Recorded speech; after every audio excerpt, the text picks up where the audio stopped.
الرجيم. بسم الله الرحمن الرحيم. الحمد لله نحمده ونستعينه ونستهديه ونسترشده ونعوذ بالله من شرور أنفسنا ومن سيئات أعمالنا. ومن يهد الله فلا مضل له ومن يضلل فلا هادي له. وأشهد أن لا إله إلا الله وحده لا شريك له أن سيدنا محمدا عبده ورسوله. اللهم صل وسلم وبارك على سيدنا محمد وآل سيدنا محمد كما صليت وسلمت وباركت على سيدنا إبراهيم وعلى آل سيدنا إبراهيم في العالمين إنك حميد مجيد. أما بعد فإن أصدق الحديث كتاب الله وخير الهدي هدي سيدنا محمد صلى الله عليه وآله وسلم وأن شر الأمور محدثاتها وكل محدثة بدعة وكل بدعة ضلالة وكل ضلالة في النار. Kalian yang di tangan saudara adalah diktat nomor 57. Diktat ini membawa sebagian daripada bahan-bahan fatwa-fatwa para ulama yang membawa kita kepada taraf pergaulan yang lebih tinggi, bahan-bahan penuntun hidup dan penunjuk jalan bagi suatu pergaulan yang nilainya lebih tinggi daripada sekarang ini misalnya. Dan siapakah di antara kita yang paling cepat terpimpin pikirannya dan perasaannya ke arah kebaikan yang dimaukan oleh Islam? Maka jawaban itu insyaallah akan Anda temukan sebagiannya di dalam diktat ini. Semoga insyaallah kita termasuk dalam golongan itu. Lantas dunia kita sekarang banyak manusia yang tidak bersandang agama, tidak bersandang akhlak, tidak juga mempunyai belas kasihan. Karenanya hukum kesempatan, hukum mumpung-mumpung selalu dipergunakan orang. Sehingga tidak jarang kita melihat orang menganiaya, merusak hak orang lain, dan melihat kepada si lemah merupakan atau sebagai makanan yang lezat baginya. Lalu bagaimana kita sebagai muslim menghadapi golongan-golongan atau manusia-manusia seperti itu? Apakah kita balas pengkhianatan dengan pengkhianatan, kekejaman dengan kekejaman? Tentu tidak menurut ajaran Islam. Nabi kita sallallahu alaihi wasallam tidak mengajarkan hal yang demikian itu. Kita oleh Islam dibolehkan menuntut hak yang diroyok orang, selama itu dapat kita lakukan secara wajar dan biasa. Tetapi kita tidak dibenarkan untuk membalas pengkhianatan dengan pengkhianatan. Kalau uang Anda dicopet, Anda tidak dibenarkan mencopet orang lain. Kalau ada seorang merusak saudara punya sepeda, orang itu sepedanya tidak dirusak, tetapi menurut hukum Islam dia disuruh bayar kerugian. Berapa yang harus dia bayar? Tetapi Anda boleh menuntut jika itu kerugian tidak diberikan. Menuntut kerugian, tidak merusak sepeda orang itu. Sabda Rasulullah sallallahu alaihi wasallam, la darara wa la dirar. Dan untuk menghilangkan sikap penganiayaan, cara-cara yang kejam dari seorang makhluk kepada sesamanya, maka Nabi SAW bersabda, unsur akhaka zaliman aw mazluman. Bantulah saudaramu seagama, baik ia sebagai penganiaya atau yang dianiaya. Para sahabat bertanya, ya Rasulullah, kami bisa mengerti bagaimana caranya kita membantu saudara kami yang teraniaya. Tetapi bagaimana kami harus membantu yang menganiaya? Rasulullah SAW menjawab, bantulah dia dengan mencegah dia untuk tidak berbuat penganiayaan. Bantulah dia supaya dia terhindar dari perbuatan kekejaman itu. Begitu Rasulullah SAW mengajarkan kita kaum muslimin. Jadi kita harus bantu seorang muslim yang dianiaya untuk pertama meringankan deritanya, mencari pengganti bagi apa yang hilang daripada tangannya atau sebagainya. Tetapi juga membantu yang menganiaya untuk tidak berbuat demikian, membantu dia di sisi Allah. Kalau kita bisa menghindarkan dia daripada perbuatan penganiayaan, maka kita berarti membantu dia untuk selamat, untuk tidak disiksa oleh Allah di hari kiamat, dan begitu seterusnya. Ma'asyiral muslimin, sekarang marilah kita mulai membaca isi diktat ini. Yang pertama, likulli syai'in sada' wa sada'u nuril qalb syiba'ul batn. Saudara-saudara, sebagaimana yang sering saudara dengar, kalangan ahli tasawuf ini banyak memerhatikan soal akhlak, soal roh, dan soal hati dan apa yang bertempat di dalam hati kita, berupa al-mahabbah, al-haya min Allah, jadi kasih sayang, malu. Ini dipelihara oleh ahli tasawuf. Antara lain mereka berkata, tiap sesuatu itu bisa berkarat, bisa nayang, kata orang Jawa. Itu karat itu tai besi. Dan karatnya hati, sada'u nuril qalb, adalah syiba'ul batn. Nuril qalb, cahaya hati manusia, cahaya roh. Radarnya manusia ini bisa berkarat kalau perutnya selalu kenyang di luar batas yang diperlukan. Saudara-saudara, saya kira tidak salah apa yang dikatakan oleh seorang ahli tasawuf ini. Saya kira ahli kesehatan pun juga membenarkan apa yang disinyalir oleh ahli tasawuf di bidang kerohanian ini. Ahli kesehatan mengatakan orang yang perutnya kenyang berat ya, dan juga berat untuk berpikir, sehingga orang bilang asyiba yuliful balada, kekenyangan itu atau sifat kemelakan kata orang Jawa itu membawa orang menjadi bodoh, juga membawa penyakit,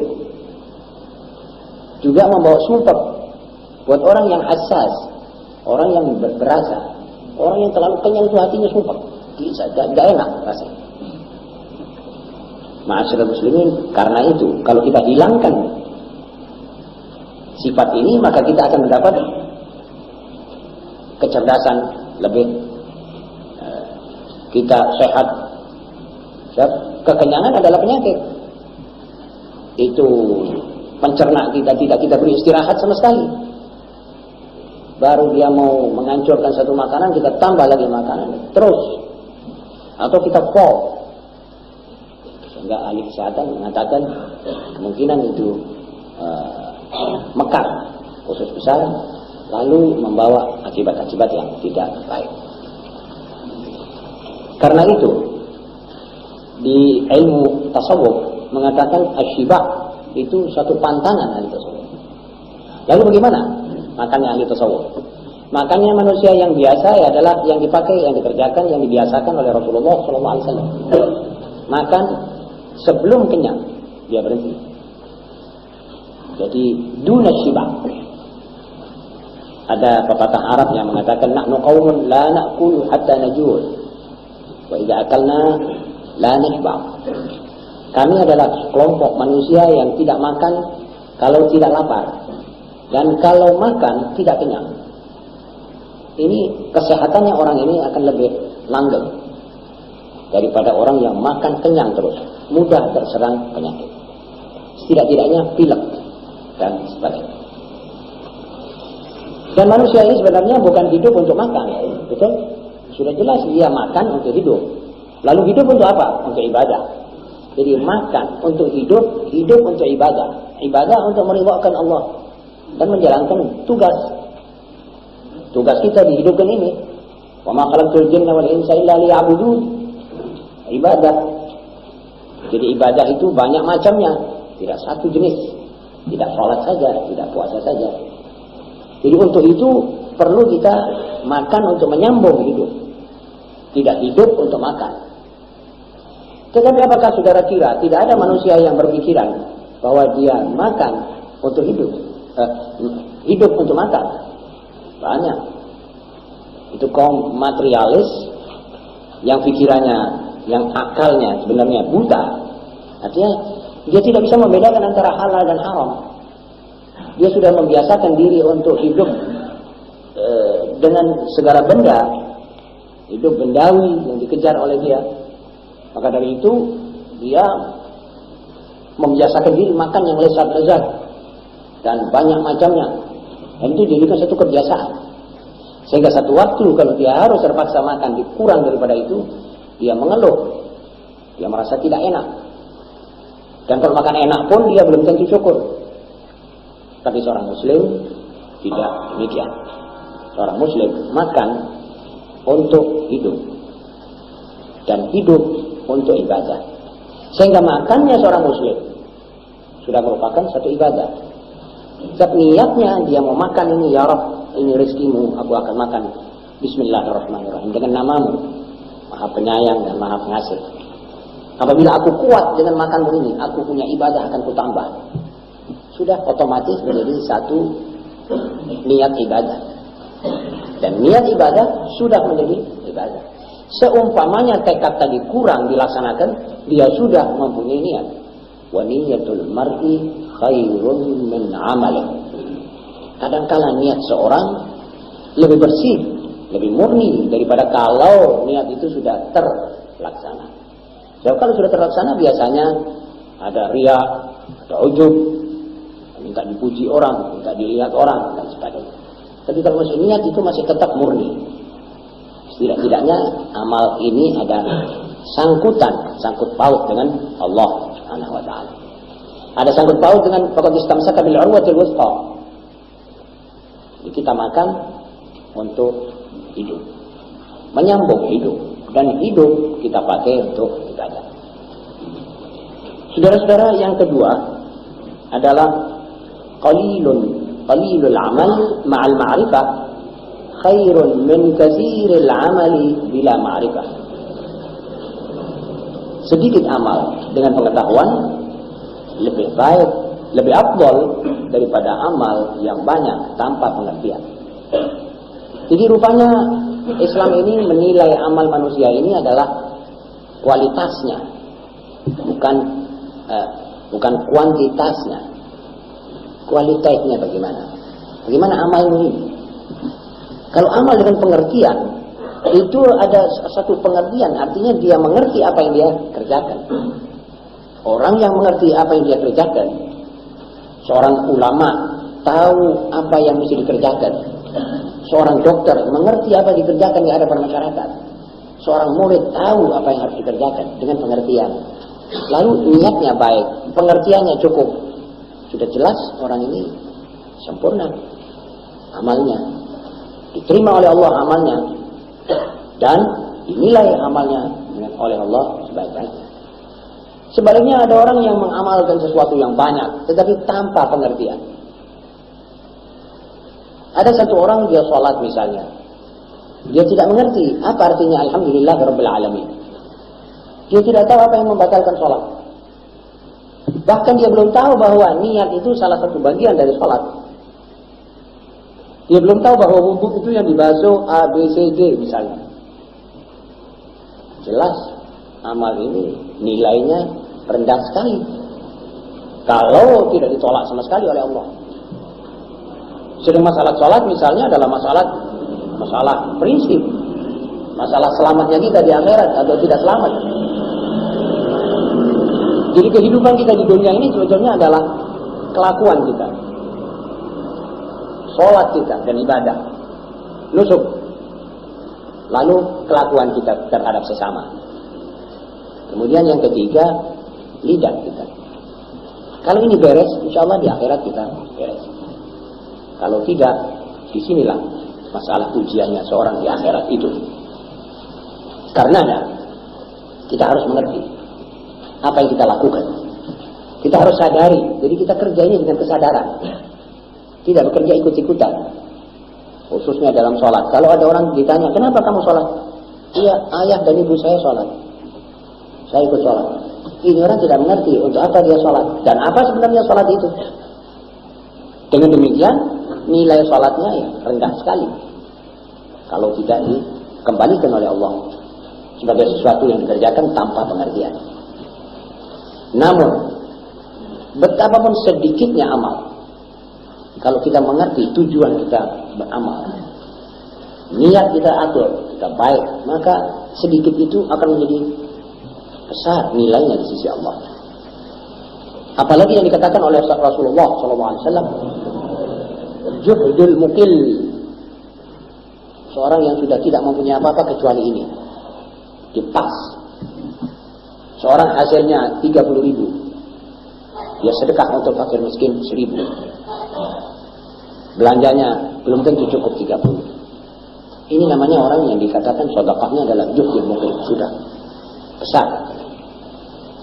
Seorang mempunyai 500 juta, sedekahnya 10.000, bukan juhdul mukil.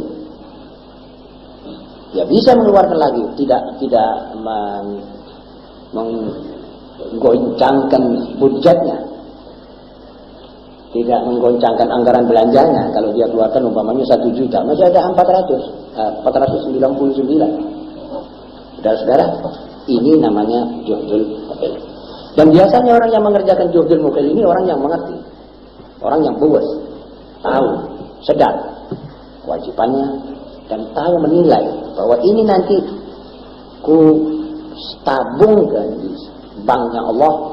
Di hari kiamat aku akan terima sesuatu yang maha hebat. Saudara-saudara, ini adalah salah satu contoh. Juga orang yang berpuasa. Ada orang berpuasa karena dia mau menyehatkan perutnya. Ya nawaitunya, nawaitu sehat perut. Tidak ihtisaban lillah. Man shoma Ramadan imanan wa ihtisaban, ghufira lahu ma taqaddama min dhanbi. Barang siapa berpuasa bulan Ramadan karena kepercayaan dia bahwa ini adalah satu tugas yang diwajibkan oleh Allah, karena ini adalah satu fardu, lalu dia mengharapkan pahalanya di sisi Allah, maka orang ini sebagai balasan Allah akan mengampuni dosanya. Ghufira lahu ma taqaddama min dhanbi. Tapi orang yang puasa karena dia mau menyehatkan perutnya, lain lagi. Saudara-saudara, yang ketiga, asluddin al-wara' wa afdalul ibadah muqabalatul lain wa aqamu turuqil jannah salamatus sadr. Ini ada 3 faktor, saya kira kita semua ini perlu memperhatikannya, bahkan segera mencatat dan mengamalkannya. Beliau berkata begini, asluddin al-wara', pangkal daripada agama ini adalah wara'. Pokok pangkal agama adalah wara'. Apa artinya wara'? Wara' itu hati-hatinya kita dalam menerima atau mengambil sesuatu yang bukan kita punya, atau dilarang oleh Allah, atau syubhat pun sedikit kita tolak, kita tidak mengambil. Ini namanya wara'. Ada orang yang tidak pakai wara', halal haram diambil. Kalau dikatakan ini syubhat, ya sudah habis, tidak ada lagi, bagaimana kita mau cari duit? Dia terima. Ini orang bukan wara', bukan orang wara'. Dan biasanya demikian ini akan menerima perhitungannya. Bahkan orang yang melanggar batas wara', nanti dia akan masuk di dalam haram. Kadang-kadang dia tidak sengaja. Jadi wara' itu 3 kemilian hak orang, dan hati-hati dalam mengerjakan sesuatu. Kalau ada qaul ini boleh, ini tidak boleh, diambil yang lebih dekat daripada al-wara' wal ahwa. Karena itu saudara-saudara, ini dianggap oleh ahli tasawuf asluddin, pangkal wara'. Jadi ilmu tanpa wara' tidak ada artinya. Cari duit tanpa wara' tidak ada artinya, menjadi malapetaka bagi kita. akan berbalik memukul kita kembali. Yang kedua, afdhalul ibadah muqabalatul lail.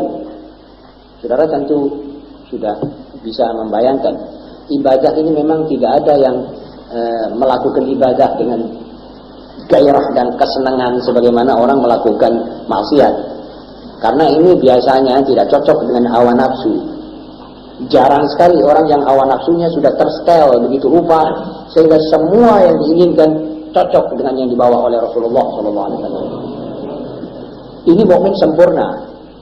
Tetapi kebanyakan orang kalau disuruh ibadah, kalau bangun subuh saja mau ke masjid, dia berasa seperti berat sekali. Ada orang yang kalau pergi ke masjid itu menyeret kakinya, seperti orang yang diseret ke pembantaian, tempat pembantaian, seperti kambing yang mau dibantai. Padahal dia akan menghadap Allah SWT di masjid, tapi berat. Maka itu kalau mau di Jumat itu sudah pas, sudah akan imam sudah naik mimbar baru dia masuk. Bahkan kalau sudah qamatu shalah baru dia lari-lari pergi ke Jumat. Ini orang kemauannya untuk beribadah kurang. Dan memang semua orang begitu, tapi kita melawan. Harus kita lawan. Karena kita kepingin supaya tidak lama di masjid, malah kita lamakan lagi. Kita malah pergi ke masjid jam 10. Sekali-sekali kita coba begitu, sampai kita nanti normal sebelum Jumat setengah jam kita sudah berada di masjid. Kalau bisa, kalau orang dulu-dulu yang ahli, yang mengerti hadis, kalau masuk masjid itu jam 6 pagi. Itu namanya as-sa'atul ula. Faka'annama qarraba badana. Dalam hadis yang sahih, barang siapa yang pergi ke masjid dalam pada jam pertama dalam dari hari Jumat, maka dia akan seperti memotong unta dan disedekahkan orang. Faka'annama qarraba badana.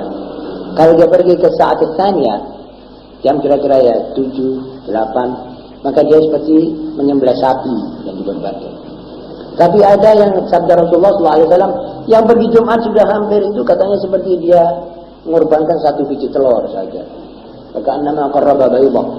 Orang yang tahu nilainya pahala Allah di sisi Allah, pahala itu di hari kiamat, dia tidak nerimakan dia cuma dapat 1 biji telur. Dia kepingin dapat 1 unta. Kenapa? Apalagi orang dulu-dulu itu kalau hari Jumat libur, pray. Ini sekarang hari Jumat bekerja. Di hari Ahad pray. Lain lagi ini masalahnya. Jadi hari orang mau pergi gereja kita pray. Kita tidak pergi gereja.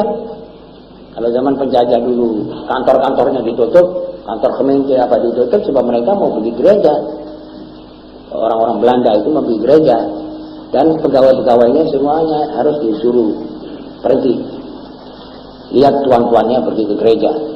Tapi sekarang kita tidak akan pergi ke gereja, tapi pray kita juga hari Ahad.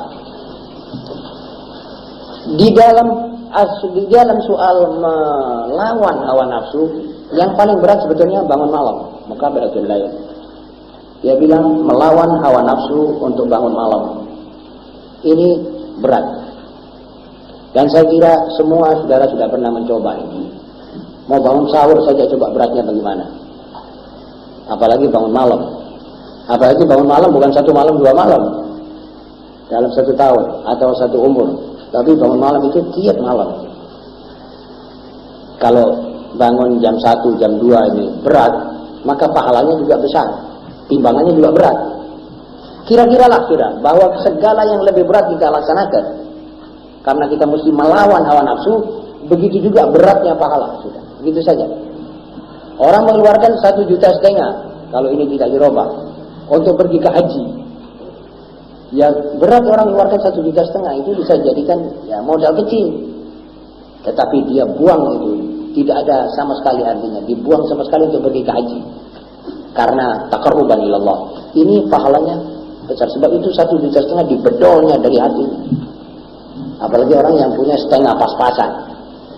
Apalagi orang yang sampai menjual sawahnya karena dia kepingin menunaikan rukun kelima. Saudara-saudara, ini luar biasa. Kalau orang miliuner, mengeluarkan biaya haji 1,5 juta ya bukan apa-apa, tidak perlu melawan. Anak muda umur belasan tahun, 18 tahun, jam 1:30 dia sudah bangun malam. Ini mukabaratul lainnya lebih berat. Kalau orang sudah seumur saya misalnya, ya sering-sering keliling, tidur sudah tidak senyenyak anak-anak muda. Tapi anak lebih muda, lebih berat bangun malam dan lebih besar pahalanya. Begitulah kira-kira. Jadi segala yang kita lawan hawa nafsu kita dalam amal ibadah, dalam bertakarruf kepada Allah, maka saya kira itu besar sekali pahalanya. Saudara-saudara, yang ketiga, wa aqrabu turuqil jannah salamatus sadri. Dan paling dekat jalan ke surga adalah kebersihan dada. Kebersihan dada di sini menurut ahli tasawuf artinya kebersihan dada daripada dengki, daripada hasud, daripada dendam khusumat, daripada sombong, daripada macam-macam. Kalau kita bisa membersihkan dada, maka jalan ke surga adalah pendek sekali. Tidak terlalu jauh buat orang yang dadanya bersih. Dalam hadis yang lain sabda Rasulullah SAW, "Aktsaru ahli jannatil bulb." Orang yang tuhu dadanya sudah bersih daripada dengki, itulah orang ahli jannah. Kalau orang dadanya penuh dengan unak-unak, penuh dengan dendam khusumat, itu biasanya ini memberatkan, menjauhkan jalan surga daripada orang itu. Dan sudah jelas kita semua kepingin masuk surga dengan atau dari jalan yang paling dekat. Seperti saudara ingin sampai ke satu tujuan dari jalan yang paling dekat, termasuk juga surga, khususnya surga. Aqrabu turuqil jannah salamatus sadr. Jadi kalau salamatus sadr tidak terjamin, maka sebenarnya orang ini belum terjamin masuk surga. Tidak ada jaminan masuk surga. Saudara-saudara, kita pindah kepada alinea keempat, ra'sul hikmati makhafatullah. Ini hadis. Maksudnya pangkal hikmah adalah takut kepada Allah. Hikmah itu ditafsirkan oleh sebagian ulama yaitu keserasian, keseimbangan antara otak dengan perasaan. Jadi perasaan kita harus diupengi, otak juga. Otak kita isi dengan ilmu. Tidak boleh otaknya si muslim kosong. Sebab dialah pertama manusia di dunia yang menerima perintah baca dan tulis. Dalam perkataan pertama dari wahyu yang jumlahnya 30 juz ini, perkataan pertama Iqra. Dan ayat keempat, alladzi 'allama bil qalam.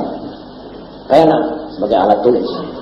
Jadi tidak boleh ada tempat, Islam tidak memberi tempat bagi si buta huruf. Ya harus. Al-hikmah di sini otaknya diisi, perasaannya ditenangkan dengan akhlak an-nubuwah ala sahibiha afdhalus salatu wassalam. Jadi manusia ini harus ada hikmah. Hikmah itu adalah satu nanti melahirkan suatu kebijaksanaan, keadilan yang mengontrol syahwatnya, yang mengontrol marahnya. Semarah mesti dikontrol. Tidak ditutup sama sekali, tetapi tidak dibuka pintunya lebar-lebar. Syahwat juga tidak ditutup sama sekali, tapi juga tidak dibuka, tidak dilempiaskan semau orang itu. Jadi dipimpin, diatur oleh hikmah. Hikmah itu nanti datangnya daripada wahyu.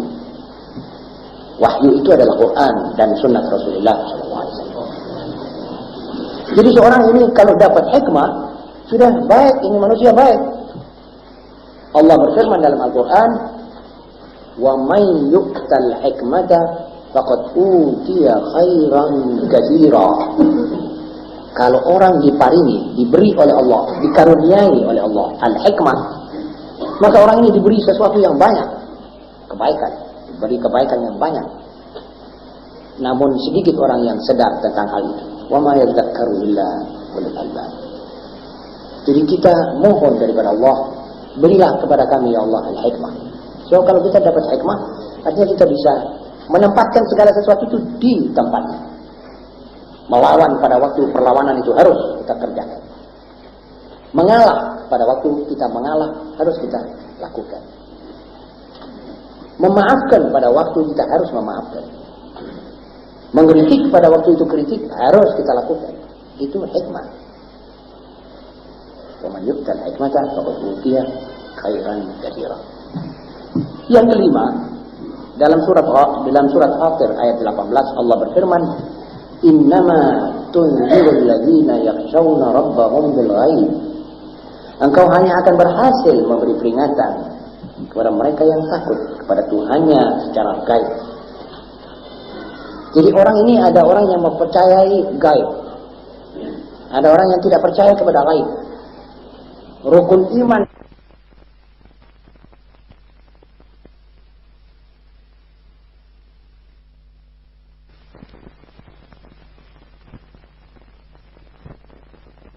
Allah membuat surat kedua, namanya surat Al-Baqarah.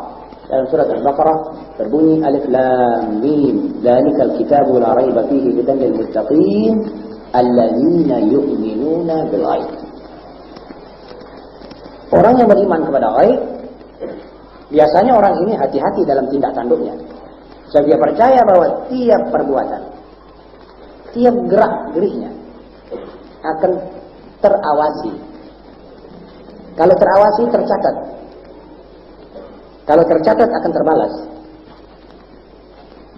Jadi dia tidak mungkin sembarangan.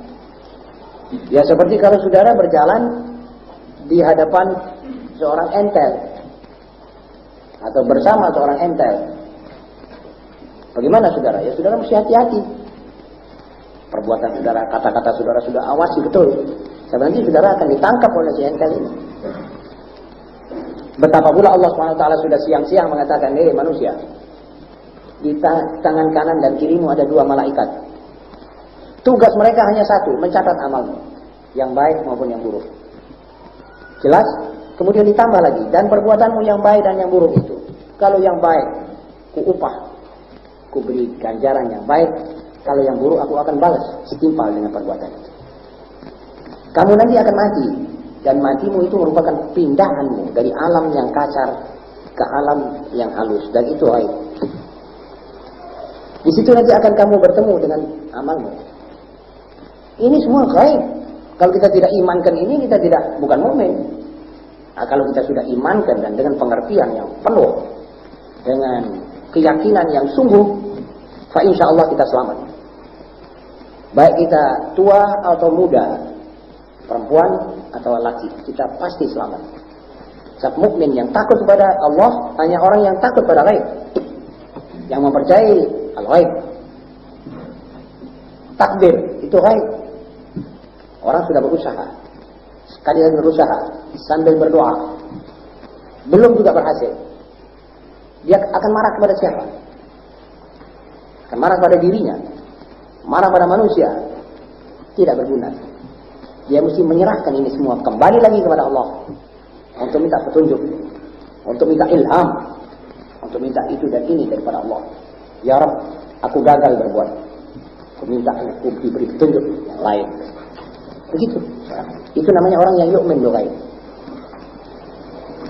Seorang pegawai negeri, di lacinya ada uang jutaan, dia bisa gunakan itu, dan dia bisa berbuat sesuatu yang tidak sampai bisa diperhitungkan orang. Tetapi dia tidak, dia takut. Kalau manusia tidak mengerti, tidak melihat saya, maka Allah akan memperhitungkan saya. Ini namanya yu'min bil ghaib. Seorang pegawai bea cukai melihat seorang membawa satu black candu, akan menyuap dia. Dia percaya, kalau dia mukmin bil ghaib, dia tidak akan terima suapan orang, biarpun nilai suapan itu seperti gajinya setengah abad, tidak akan menerima. Sebab nanti aku akan diperhitungkan oleh Allah. Perbuatanku ini akan merusak akhlaknya pemuda-pemuda bangsaku. Aku akan dipikulkan tanggung jawab kerusakan akhlak ini di hari kiamat. Ini malaikat akan mencatat, akan kemana aku lari? Fa aina tadhhabun? Ini namanya orang yu'min bil ghaib. Seorang melihat tetangganya tidak ada orang kecuali seorang istri, dia tidak akan berani berbuat sesuatu yang melanggar tata susila dan tata akhlak. Sebab Allah melihat begitu seterusnya. Ini orang yang mukmin bil ghaib. Tapi sebaliknya, ya orang yang tidak bisa mengontrol syahwatnya, tidak bisa mengontrol segala-galanya sebab dia tidak percaya pada ghaib. Lebih jelas lagi kalau dia seorang komunis. Dia tidak percaya sama sekali bahwa dia akan dibangkitkan di hari kiamat. Bagaimana saudara menunggu seorang komunis untuk takut berbuat sesuatu?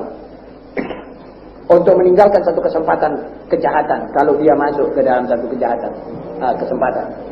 Dia terang akan kerjakan itu. Sebab dia bilang mumpung-mumpung. Kapan lagi? Belum tentu aku akan berpuasa lagi. Begitulah seterusnya. Dia tidak peduli bahwa satu waktu dia nanti akan kena sesuatu balasan. Dan dia tidak percaya bahwa kalau dia sakit itu sakit daripada Allah. Dia tidak tahu. Kalau dia kena apa-apa dia tidak mengerti. Katakan saja sekarang di Soviet. Soviet ini orang-orang pimpinannya di sana itu tidak mengenal kepada Allah sama sekali. Tidak tahu, dan dia tidak yakin sama sekali, tidak percaya pada ghaib. Tidak mungkin pekerjaan mereka itu beres. Kata seorang bahwa di Soviet Uni itu sekarang ada dua yang sakit. Brezhnev dengan ekonominya Soviet. Dua-dua ini sakit. Ekonominya Soviet dengan presidennya. Bagaimana akan diatur itu negeri? Inde-indean saja itu negeri ya dalam keadaan yang harus dikasihani, walaupun kelihatannya mentereng dan dada. Jadi masalah al-ghaib prinsip bagi seorang mukmin. Jadi kita punya amal tidak akan diterima kalau kita tidak tergolong daripada bangsa atau orang yang percaya pada ghaib. Alladzina yu'minuna bil ghaib. Orang yang percaya pada ghaib, sebagaimana saya katakan tadi, tidak sembrono dalam kelakuannya. Dalam tindak tanduknya tidak sembarangan, dia hati-hati, dia menghitung langkahnya. Dia mau menaruh kakinya itu dia hitung. Di mana saya letakkan kaki? Bagaimana perhitungan saya di hadapan Allah kelak? Bagaimana dengan manusia nanti? Dan begitu. Saudara-saudara dan yang penghabisan. Ada 5 pesanan. Usikum bi khamsin. In zulimtum lam tadlimu. Wa in mudahtum lam tafrahu. Wa in zulimtum lam tajza'u. Wa in kuzzibtum fala taghdabu. Wa in khanukum fala tahunu. Saudara-saudara, aku pesankan 5 perkara. Yang pertama, jika kalian dianiaya, jangan menganiaya. Ya seperti tadi, itu bukan akhlak seorang mukmin. Pun juga bukan ajaran Islam. Saya dipukul, ya saya pukul orang lain. Tidak betul. Wala taziru waziratun wizra ukhra. Kalau kamu diutangi orang lalu dia tidak bayar, apa lantas kamu utang pada orang dan tidak bayar? Tidak betul. Jadi kalau kamu tidak dibayar utangmu sebagai seorang mukmin bil ghaib, bahwa utangmu ini akan dipikul oleh satu manusia dan kamu terima nanti di akhirat tanpa hisab, lebih enak malah. Ya walaupun orang yang sampai merasakan begini ini jarang, tetapi orang yang memperhitungkan ilmu ghaib dengan jelimet, dia pasti akan menyerah saja kepada Allah. Apa sih artinya utang di dunia? Kalau ada orang utang 100.000 tidak dibayar dan dia mungkir misalnya, baiklah, sudah. Kita nanti akan ketemu di satu tempat. Kita berdua akan ketemu lagi di hadapan Allah tapi di mana Anda tidak bisa mungkir. Kita tunggu saat itu. Inni ma'akum minal muntadhirin. Sudahlah, tunggu, aku tunggu. Dua-dua mati, yang satu ketemu lagi dia punya duit yang 100.000 dan nilainya seperti seharga dunia barangkali kalau dinilai dengan waktu itu. Ini orang waktu kesusahan tidak mendapatkan amal hasanatnya orang ini dikasihkan dia. Itu nilainya besar. Dengan 100.000 di dunia nggak ada artinya. Buat seorang yang percaya pada ghaib, ini dijadikan faktor. Ini faktor pencegah. Jadi daya cegahnya al-imanu bil ghaib terhadap maksiat, terhadap mungkar itu besar. Karena itu tidak sembarang orang akan diparingi oleh Allah nikmat dia percaya pada ghaib. Apalagi kepercayaan ghaib secara mutlak. Jadi kalau sudah Allah, dia sudah tidak ayal lagi untuk mengatakan sami'na wa ata'na. Sebab dia tahu apa akibat, apa kebaikannya di dunia dalam mengatakan demikian itu. Wa in mudahtum lam tafrahu. Jika kalian dipuji, jangan kesusu, jangan keburu girang. Barangkali kamu harus berhenti sejenak untuk mengoreksi pujian orang ini. Kalau saudara dipuji bahwa saudara ini adalah orang yang paling alim, hati-hati. Saudara harus kembali pada diri Anda, mengoreksi. Apakah benar begini? Kalau saudara dipuji orang pahlawan nasional, jangan kesusu. Apakah betul saudara pahlawan nasional? Koreksi dirimu. Jangan terus jingkrak-jingkrak seperti orang yang kegirangan dipuji. Padahal kadangkala pujian itu tidak tepat pada alamatnya. Dan pujian orang zaman sekarang ini pada umumnya tidak tepat. Maaf. Mudah-mudahan kami dan saudara tidak tergolong daripada manusia yang memuji bukan pada orangnya dan tidak dipuji bukan pada tempatnya. Atau dipuji bukan pada tempatnya. Jadi umumnya sekarang orang itu memuji cuma sekedar mengambil hati kawan. Seperti yang diatur dalam buku Dale Carnegie, seorang pengarang buku bagaimana Anda bisa mencapai lebih banyak teman. Bagaimana Anda bisa mengumpulkan sebanyak mungkin teman hidup. Itu katanya obrallah perkataan pujian. Walaupun Anda melihat itu rupanya berlainan dengan yang ada sekarang kenyataannya. Misalnya saudara melihat teman Anda pucat, saudara harus katakan padanya, aduh ini aja aku lihat Anda segar sekali, supaya membesarkan pikirannya. Dan dia gila. Orang yang dipuji itu biasanya gila. Jadi maksud menggirangkan orang, dia puji dengan palsu.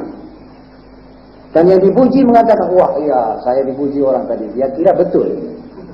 Karena itu ahli tasawuf mengatakan la tafrahu, jangan kesusu. Jadi kalau dipuji, wah anak saya lihat saudara ini tangannya murah. Lalu terus dia bilang, wah sudah tidak ada orang di dunia lebih murah tangan daripada. Padahal dia puji itu supaya dia mengeluarkan duit, bukan untuk karena dia sudah mengeluarkan duit. Wa in zumimtum lam tajza'u. Jika kalian dimaki, jangan gelisah. Jadi yang pertama, yang kedua tadi supaya kita berhenti sejenak untuk mengoreksi apa betul ini sifat ada padaku atau tidak. Saya dipuji orang begini, apakah betul? Kalau tidak, kamu katakan astagfirullah. Mudah-mudahan ya Allah apa yang dipujikan kepada saya ini kau jadikan benar. Tapi kalau benar ada pada saudara, ya syukurlah kepada Allah. Jadi yang terpuji itu sebenarnya Allah. Jadi kalau seorang ulama dipuji, maka yang dipuji sebenarnya Allah yang memberikan pada si ulama ini ilmu. Bukan si ulama itu sebetulnya langsung kepada Allah kita kembalikan ini pujian. Kalau saya memberi, lalu itu orang mengatakan kepada saya, terima kasih Ustaz.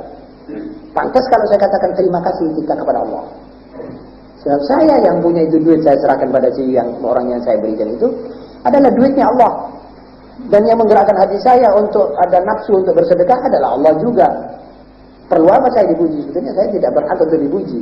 Tetapi karena manusia dengan manusia sudah bertradisi itu, ya kita lantas ingat kembalikan ini pujian kepada Allah.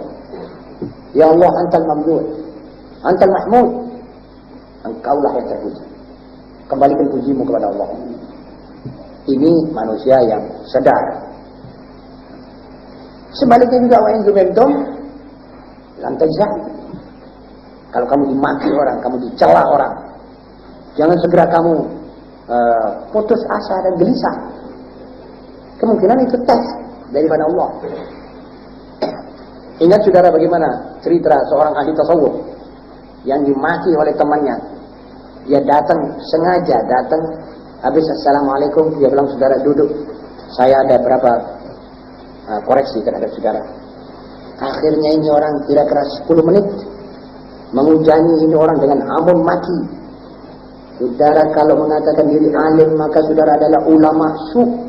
Kalau saudara alhasil habis 10 menit selesai itu orang, tenang saja, kalem saja. Sesudah itu dia bilang selesai. Dia bilang selesai. Dia bilang, ya akhi, wahai saudaraku, jika apa-apa yang kau sebutkan terhadap diriku itu benar, maka semoga Allah mengampuni aku. Jika tidak benar, semoga Allah mengampuni anda. Titik. Ini satu keindahan akhlak yang membawa itu orang yang memagi itu akhirnya dia kaget. Aku tidak nanti mendapat jawaban begini. Aku kira ini orang akan terbangkit nafsu marahnya untuk melawan saya. Tetapi aku dapat kata-kata itu, dia lumer akhirnya. Dan dia minta maaf. Saudara-saudara, kalau dipuji, jangan membusungkan dada, sombong. Kalau dimaki, jangan mudah gelisah. Serahkan itu semua kepada Allah. Barangkali memang betul kita pantas dimaki orang. Siapa tahu. Tapi umumnya orang tidak mau dicela, orang tidak mau dikritik. Ini memang tabiatul bashar.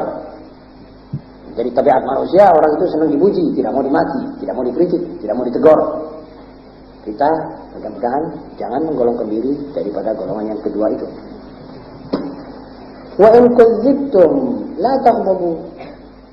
Kalau kamu dibohongkan orang atau dipalsukan orang omonganmu, jangan mudah kamu marah.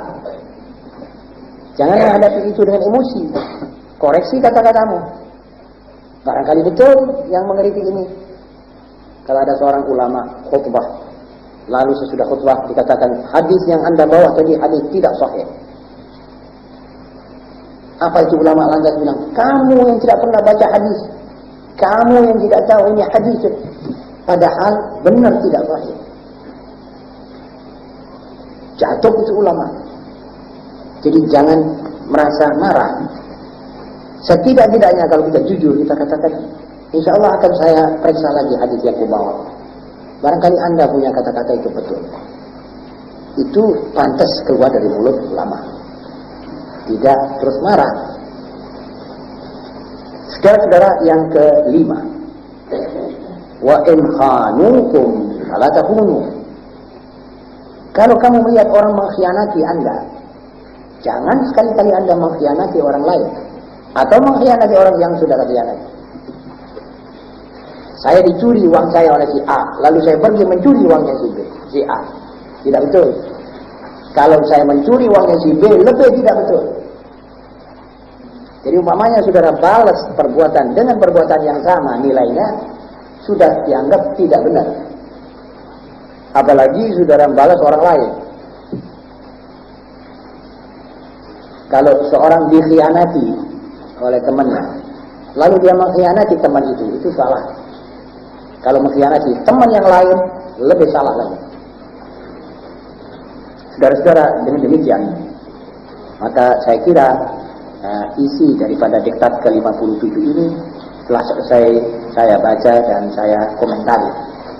Semoga kita semua lebih koreksi pada diri sendiri, lebih hati-hati, lebih mawas diri, lebih menyesuaikan kita punya tindakan dan amal dengan apa yang ditentukan oleh Allah dan Rasulnya. Semoga kita mendapat barakah ilmu yang sedikit ini, kita amalkan, kita sebarluaskan. Saudara-saudara, sudah selesai ini, maka barangkali ada pertanyaan, coba dibaca pertanyaannya. Kami pernah mendengar keterangan dari Pak Ustaz bahwa besok di hari akhirat orang yang paling miskin mempunyai surga seluas 10 kali dunia. Sedangkan dalam Al-Quran disebutkan wa jannatun 'arduha as-samawati wal ardh. Masalahnya bagaimana pengertian ayat tersebut? Saudara penanya yang terhormat, yang dimaksud arduha as-samawati wal ardh yang dikenal oleh manusia dan yang dipelajari oleh manusia. Tetapi Allah Subhanahu wa taala, kalau ini jannatin arduha as-samawati yang ada, maka Allah berkuasa untuk menciptakan sesuatu yang seperti ini 10 kali atau 100 kali atau 1000 kali. Sebab alam raya ini atau jagat raya ini maha luas dan tidak bisa diperkirakan dengan ilmu pengetahuan. Dan kebetulan yang hadir di sini adalah saudara Ustaz Abdurrahman Syahab, seorang ahli dalam soal ini, soal ahli dalam ruang angkasa. Saudara nanti kalau saudara masih suka mendengar, saya akan persilahkan Ustaz Abdurrahman untuk sedikit memberi pandangan tentang as-samawat. Bahkan beliau ada satu buku namanya apa? Tafsiran as-samawat. Tafsiran as-samawat. Saudara nanti akan terpesona betul membaca itu galaksi-galaksi. Bagaimana jarak antara satu dengan satu, kita dengan satu bintang misalnya, jauhnya kita dengan dia sampai 6 miliar tahun cahaya. Ini 6 miliar tahun cahaya itu artinya kecepatan 300.000 kilo per detik. Kita bisa sampai ke satu bintang itu 6 miliar tahun cahaya. Bayangkan ini bagaimana besarnya, bagaimana luasnya. Dan Allah yang sudah mengadakan jagat raya seluas itu dan cakrawala yang tidak terbatas seluas itu, apakah tidak berkuasa untuk membuat lagi seperti itu 100 kali atau satu sekedarnya? Kebetulan beliau di sini. Jadi saya harap Ustaz Abdurrahman berkenan untuk memberikan sedikit tentang apa yang dikatakan galaksi-galaksi dan langit serta bintang-bintang. Bagi saya sementara saya waktu dan penghargaan yang diberikan kepada saya. Terhadap pertanyaan tadi yang menanyakan bahwa orang yang paling miskin di surga di akhirat nanti kekayaannya adalah 10 kali bumi ditambah satu lagi, jadi 11 kali bumi. Orang yang paling miskin di akhirat kekayaan surganya adalah 11 kali dunia. Lalu pertanyaan tadi bagaimana dengan ayat yang mengatakan bahwa jannah itu luasnya seperti bumi dan 7 lapis langit. Tentang lapis langit pertama yang disebut dalam Al-Quran itu ialah apa yang dikenal oleh manusia sekarang sebagai alam semesta atau jagat raya. Hadirin sekalian, mungkin hadirin akan kaget kalau saya katakan bahwa bintang yang ada di langit itu sudah tidak terhitung lagi banyak. Seorang sarjana besar Inggris bernama Sir James Jeans pernah berkata bahwa tidaklah berlebihan bila dikatakan bahwa jumlah bintang-bintang di langit itu sama seperti jumlah pasir yang terdapat di sepanjang pantai lautan di seluruh dunia. Itu jumlah bintang di langit. Sekarang apakah bintang itu? Bintang itu sebenarnya tidak lain daripada seperti matahari. Jadi sebuah bola api yang besar sekali dan panas. Bintang yang paling dekat dengan dunia kita adalah matahari. Jadi matahari itu adalah bintang yang terdekat dengan dunia atau dengan bumi kita.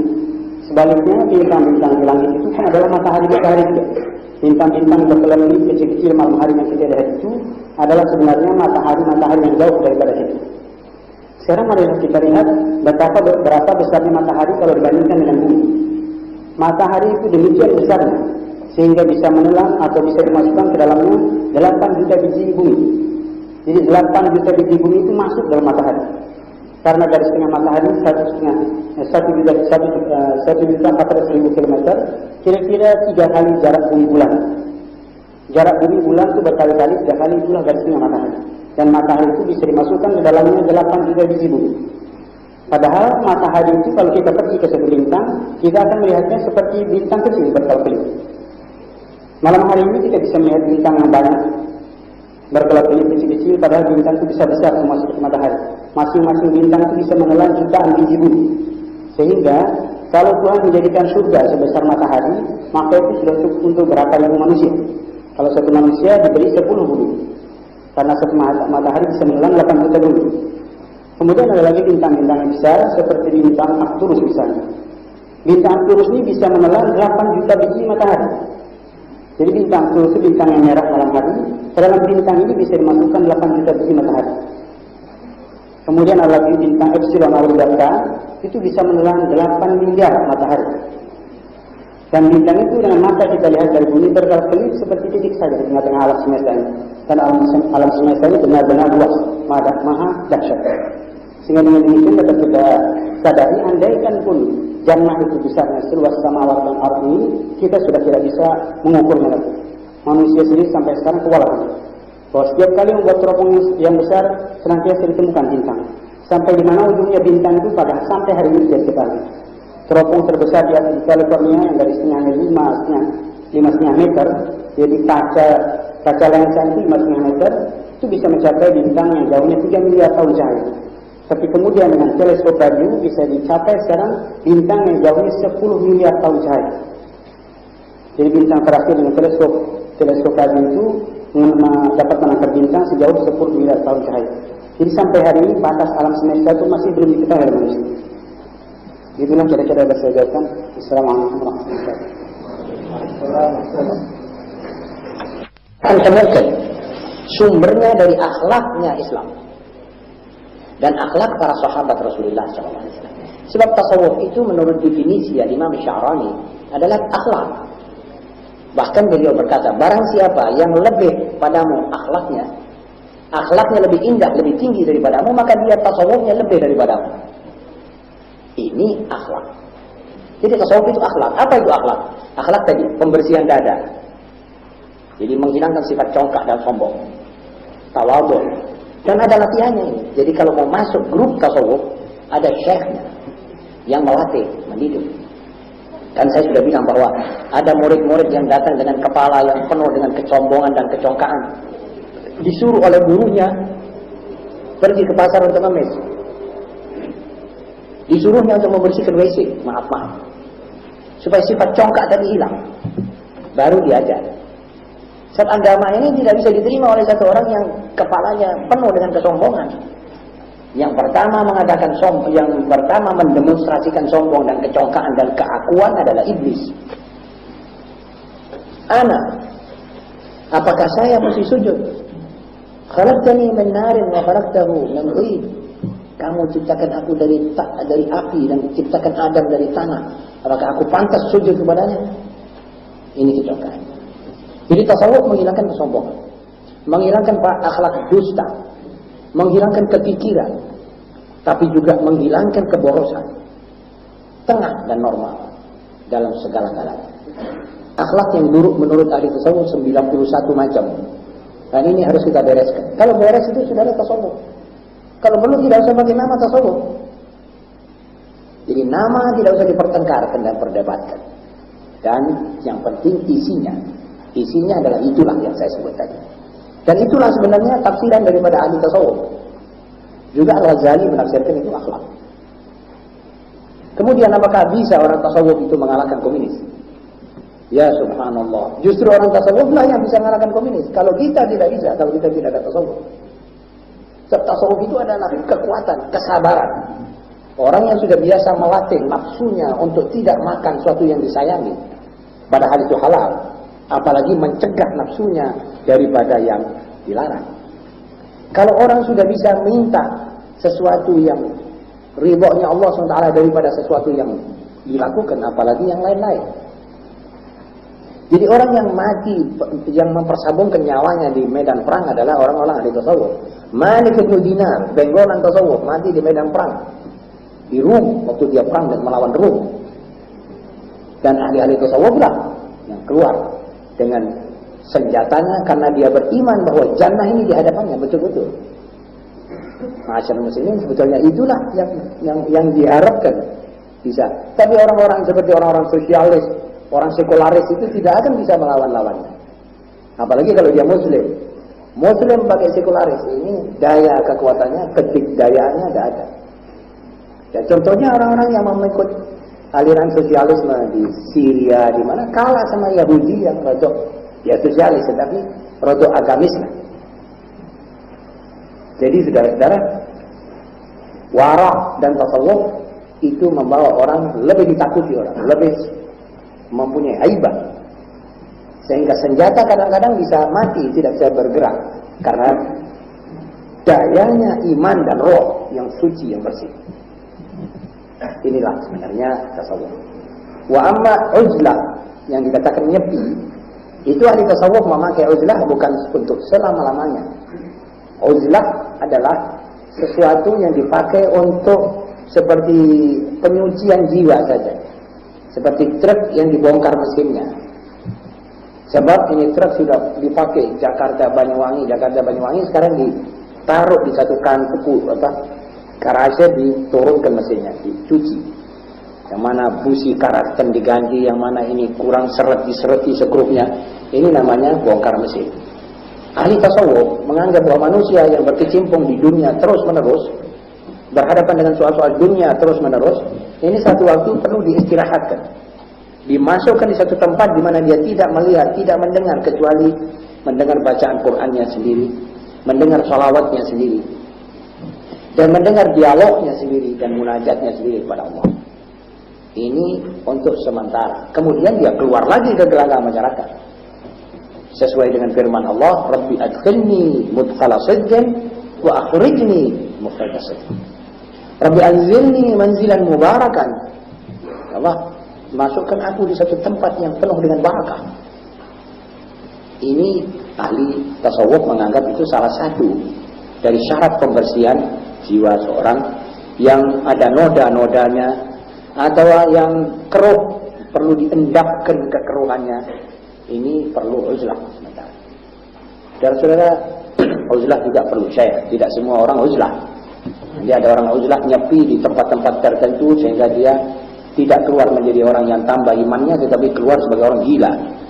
Dia nyepi, kunang-kunang, dia melihat sesuatu seperti lompat di hadapannya, akhirnya dia takut gila. Ini tidak begitu yang dimaksud dengan al-uzlah ini. Karena saya kira cukup sekian. Marilah kita bersama-sama membaca doa.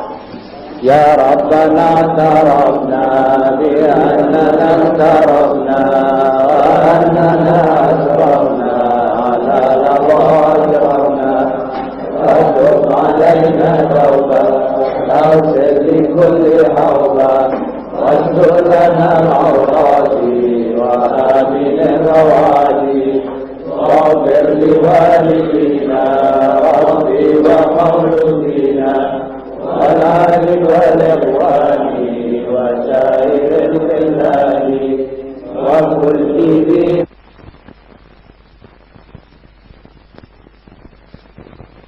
oleh timbul curiga dari yang zalim ini. Saudara-saudara, akhirnya kami berdamai.